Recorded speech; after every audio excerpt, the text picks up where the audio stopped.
Hello hello দিদি, আমি তোমার ভাইয়ের বান্ধবী রিয়া। চিনতে পেরেছো? হ্যাঁ হ্যাঁ, চিনবো না কেন, বল রিয়া। বলছি, ফেসবুকে স্ট্যাটাস দেখলাম তুমি বিরিয়ানির ছবি দিয়েছো। তোমাদের বাড়িতে কি বিরিয়ানি রান্না হয়েছে? হ্যাঁ, আজকে আমাদের বাড়িতে মামা মামি এসেছে তো, তাই মা বিরিয়ানি রান্না করেছে। কেন রে? আচ্ছা, তোমার ভাইও খেয়েছে বিরিয়ানি? ভাইও বিরিয়ানি খেয়েছে? তোমরা কি জোর করেছিলে নাকি ও নিজে থেকেই খেয়েছে? জোর? বিরিয়ানিতে ভাইকে কখনো জোর করতে হয় না, ওই হামলে পড়ে বিরিয়ানি খাওয়ার জন্য।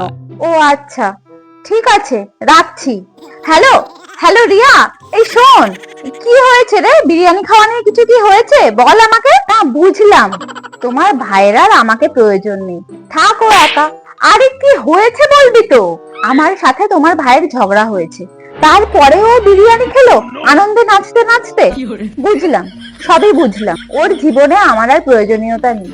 ঠিক আছে, রাখলাম। কি রে ভাই, ঝগড়া হয়েছে বলে বিরিয়ানি খেতে পারবে না? কেমন ঝগড়া, কেমন গার্লফ্রেন্ড ভাই? गाल सा भी खुल गया मेरा।